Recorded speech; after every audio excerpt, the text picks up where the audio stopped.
여러분, 오늘은 프로그램 수급에 대해서 말씀드릴 건데요.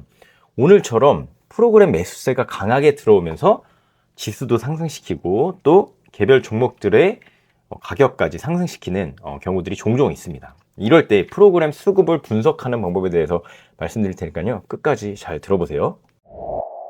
제가 관심 종목으로 드렸던 종목들을 토대로 말씀을 드려보도록 하겠습니다. 하나오션은 지난주에 제가 이 부분에서 드렸습니다. 종가가 26,000원 부근이었는데 굉장히 큰 상승을 했죠. 앞전에 박스권에서 매물들을 털어내는 모습들이 있었고 또 재료 또한 괜찮았기 때문에 드렸던 거고요. 오늘 강한 상승이 나왔을 때 프로그램 수급이 좋았는데 그 수급이 어떤 식으로 들어가는지 한번 보도록 할게요. 분본상으로 보면 거의 오늘 하루 종일 우상향을 했습니다. 자, 종가 부분에서 살짝 떨군 느낌이 있었고요. 이때 프로그램 수급이 어떻게 들어갔는지 분석해 보도록 하겠습니다. 자, 오른쪽에 있는 요 화살표를 눌렀을 때 밑에서부터 쉽게 볼 수 있다는 거 이전에도 설명을 드렸었으니까 참고하시고요. 자, 9시부터 이렇게 프로그램 수급이 들어오는데요. 절대로요, 프로그램 수급이 바보처럼 계속해서 우상향만 하지 않습니다. 여러분 생각을 해보세요. 프로그램 순매수 수량이 계속 빨간불로 올라가기만 한다면 안 따라붙을 개미가 있을까요? 무조건 다 따라붙겠죠. 그러니까 프로그램이 사면서도 페이크를 칩니다. 샀다 팔았다 하는 거죠. 그러면서 자꾸 개미들을 불안감에 떨게 합니다. 자, 보세요. 처음에 8,000주, 7,000주 샀다가 팔죠. 팔고 사고 팔고 사고 팔고를 반복합니다. 자, 사고 팔고를 반복하는데 자, 점점 어떻게 됩니까? 순매수 수량은 늘어나는 걸 볼 수가 있습니다. 하지만 계속해서 늘어나지 않죠. 이렇게 떨구는 모습이 보이는데 다시 살 때는 더 많은 수량을 사면서 순매수 수량이 늘어나기 시작합니다. 자, 이렇게 되면은 또 너무 개미들이 달라붙을 것 같으니까 이번엔 또 많이 파는 척을 합니다. 자, 많이 파는 척을 하는데 결국에 살 때는 훨씬 더 많은 7,000, 8,000, 만주 이런 식으로 사면서 계속해서 순매수 수량은 우상향을 하게 되죠.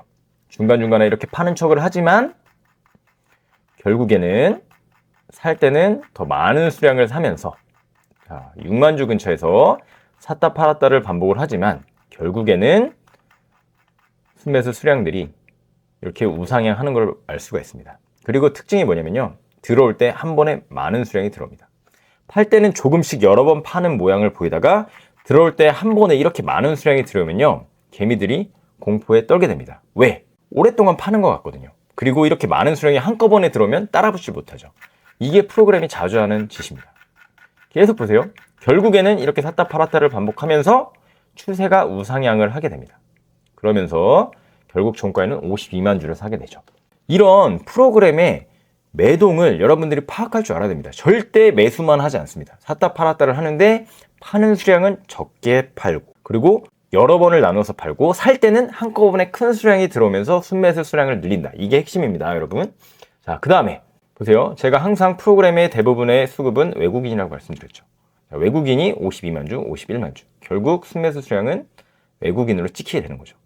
자, 그러면서도 오늘의 특징은 프로그램으로 외국인이 들어왔지만 결국엔 프로그램이 아닌 수급으로 기관이 많이 들어왔기 때문에 특히 사모펀드에서 많이 들어왔기 때문에 오늘 이렇게 우상향을 했다라는 것을 우리가 알 수 있는 거고요.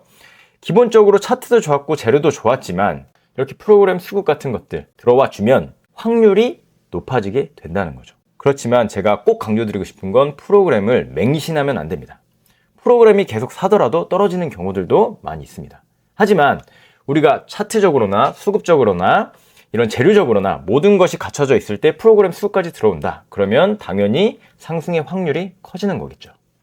자, 두 번째, 강스텐 바이오입니다.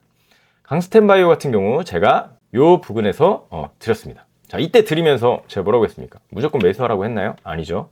이전에 말씀드렸던 기준목 말씀드리면서 이게 절반에서 지지받을지 4분의 1에서 지지받을지 모르니까 지켜보자고 한 거죠. 결국에는 어떻습니까?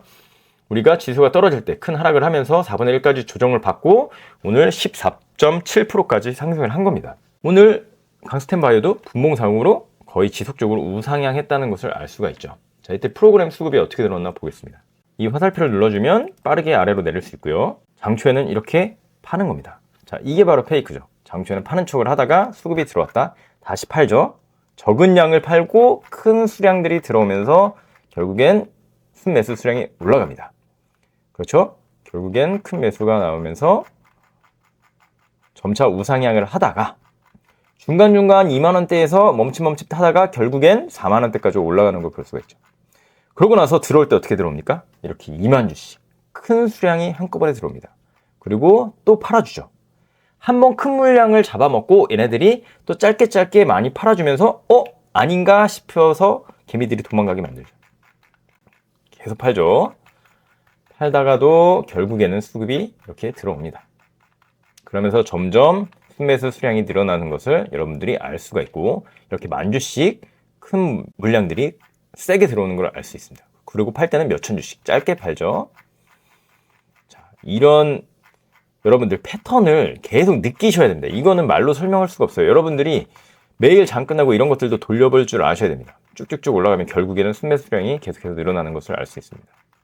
자, 그러다가 장 끝으로 가면 14만 5천 주를 매수를 했습니다. 마찬가지로 외국인이 10만 주를 매수하면서 결국엔 외국인에 의한 매수세가 있었다라고 볼 수가 있는 거죠. 결국엔 강스텐바이오는 외국인 매수세가 끝까지 이어지면서 시외에서까지 상승을 하는 모습을 보여줬습니다. 자, 다음 대한전선입니다. 대한전선도 8%가 상승을 했는데 외국인과 기관의 수급들이 이렇게 들어왔습니다. 그럼 이 수급이 결국엔 어디서 들어왔느냐? 프로그램 수급에서 결과를 찾을 수 있겠죠. 자, 45만 주 외국인, 프로그램 36만 주. 외국인이라는 것을 알 수가 있고요. 자, 마찬가지로 프로그램이 어떻게 움직였느냐? 보세요. 처음에 팝니다. 계속 팔죠. 오늘 팔 거야. 야, 다 팔아. 오늘도 팔 거야. 니네 떨군다. 이렇게 겁을 주다가 자, 언제부터 매수세가 들어오기 시작하냐? 자, 9시 20분쯤부터 매수세가 들어오는 척을 하기 시작하더니 9시 40분부터 본격적으로 들어오기 시작합니다. 보이시죠? 자, 이렇게 마이너스 출발을 하는 프로그램에서 갑자기 마이너스 순매수 수량이 줄어들면서 이렇게 매수세가 이어지는 경우들도 있습니다. 이런 패턴도 있다는 거 여러분 잘 기억해 두시고요. 점점 마이너스가 짧아지다 결국은 어떻게 되나요? 양전을 하게 되죠. 양전을 하게 되면서 결과적으로는 46만 주를 사게 됩니다. 자, 이런 식의 페이크로 순매수 수량이 마이너스에서 시작해서 점점 플러스로 올라가는 이런 패턴도 있다라는 거 여러분들 기억하시고요. 자, 다음 제일전기공업입니다. 제가 이 종목은 이때 드렸죠. 이때 드렸고 장이 안 좋을 때 한번 상승을 했다가 두 번 하락을 했고 오늘 큰 상승이 나왔습니다. 이것도 마찬가지로 4등분선 있었을 때 중간 지지받고 올라간 케이스죠. 어쨌든 결과적으로 절반에서 지지받고 갔지만 이게 4분의 1에서 지지받았을지도 모르고 어떻게 되는지 모르기 때문에 사실은 분할 매수를 하는 게 제일 좋았던 거예요. 결과적으로 오늘 상한가를 갔죠. 그랬을 때 이 매수의 주체가 누구냐라는 것을 항상 여러분들이 생각을 해야 되는데 이 수급만을 봤을 때 이걸 100%로 절대 믿으면 안 됩니다. 왜냐면 얘네들이 창구를 바꿔가면서 수급을 헷갈리게 만들 수도 있어요. 하지만 기본적으로 우리가 외국인이 그동안 매수를 했고 기타 범위 어느 정도 매수를 하면서 이 수급을 끌어올렸다는 걸 알 수 있죠. 자, 그런 개념으로 봤을 때 이 프로그램 매매는 어떤 의미를 가지냐. 자, 보세요. 오늘 상한가를 갔는데 프로그램이 기본적으로 우리가 외국인이라고 생각을 해보자고요. 그럼 계속 팔았다 샀다를 반복하면서 결국에는 얘가 어떻게 됐냐면 순매수 수량이 마이너스로 마감을 했습니다. 결과적으로 뭐예요? 외국인들은 팔았다는 거죠. 만약에 이거를 매수한 주체가 뭐 외국인이라고 생각했다면 결과적으로 봤을 때 외국인이 판 거니까 이 상한가의 흐름은 그렇게 온전하지 않다라고 생각을 할 수도 있었겠죠. 그랬을 때 우리가 시외를 보니까 지금 시외에서 마이너스 2.3%까지 빠지고 있단 말이죠. 물론 우연의 일치일 수도 있습니다. 우연의 일치일 수도 있고 저는 프로그램 매매를 100% 맹신하지 않습니다. 여러분, 프로그램이 산다고 무조건 주가가 올라가고 프로그램이 판다고 무조건 주가가 떨어지는 건 아닙니다. 그런데 우리가 여지를 남겨봤을 때 지금 상한가를 가긴 갔는데 지금 외국인들이 매도세가 컸다. 그랬을 때 이 상한가를 만든 주체가 반드시 외국인의 순매수인 것은 아니겠구나 라는 생각을 할 수가 있겠죠. 분봉상으로 봤을 때도 상한가가 한번 깨졌죠. 그러면서 장 막판에 닿는 모습을 보였는데 장 막판에 이런 식으로 닿는 경우에 상한가가 깨지거나 다음날 갭을 못 드는 경우들이 많습니다. 그래서 여러분 장 막판에 상한가 닿는 것은 웬만하면 정말 상따하지 않는 게 좋습니다.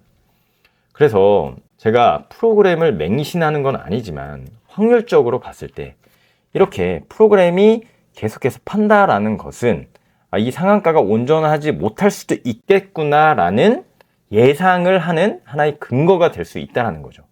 이해되시나요? 프로그램 매수세가 있었다고 해서 그날 무조건 올라가는 거 아닙니다. 하지만 프로그램 매수가 있기 때문에 이게 주가가 상승할 가능성이 더 커졌구나 라고 해석을 하는 거지, 우리가 프로그램이 산다고 무조건 산다? 이건 잘못된 거라는 거죠. 그래서 하나의 그냥 확률을 높이는 방법으로서 프로그램을 봐야 되고, 이렇게 프로그램의 순매수가 이어진다면 상승할 가능성에 조금 더 무게를 둘 수 있는 거고, 파는 경우에는 하락에 조금 더 무게를 줄 수 있다. 이 정도로 해석을 하시되, 프로그램이 샀다 팔았다 할 때 페이크를 하는 여러 가지 유형들이 있다. 이런 것만 아셔도 여러분들 앞으로 프로그램 매수 매도를 분석하는데 훨씬 더 큰 도움이 되실 거라고 생각합니다. 여러분들의 매매에 큰 도움이 되시길 바라면서 오늘은 여기까지 말씀드리도록 하겠습니다. 감사합니다.